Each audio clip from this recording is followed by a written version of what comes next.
अमरावती शहरातील शिक्षक आमदार श्रीकांत देशपांडे पुन्हा कोरोना पॉझिटिव्ह आढळले आहे। त्यांच्यावर शहरातील बेस्ट हॉस्पिटलमध्ये उपचार सुरू आहे।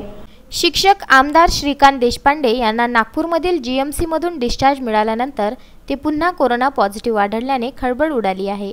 सध्या त्यांच्यावर शहरातील बेस्ट हॉस्पिटलमध्ये उपचार सुरू आहेत। त्यामुळे आता नागपूरच्या जीएमसी मधून 10 दिवसापूर्वी सुट्टी कशी मिळाली, त्या ठिकाणी त्यांच्या चाचण्या करण्यात आल्या नव्हत्या काय, असे अनेक प्रश्न निर्माण झाले आहे। शिक्षक आमदार श्रीकांत देशपांडे यांचा 11 जुलै रोजी कोरोना पॉझिटिव्ह रिपोर्ट आला होता। त्यामुळे त्यांना नागपूर येथील जीएमसी रुग्णालयात दाखल करण्यात आले होते।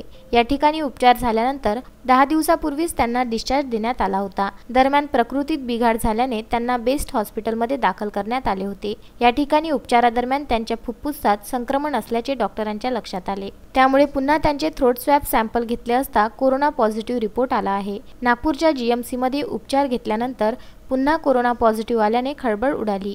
जीएमसी मधून त्यांना 10 दिवसाच्या आत सुट्टी कशी मिळाली, सुट्टी देण्यापूर्वी फुफ्फुसात संक्रमण आहे की नाही याबाबत तपासणी झाली नाही की कोणतीही तपासणी न करता डिस्चार्ज देण्यात आला, असे अनेक प्रश्न निर्माण झाले आहे।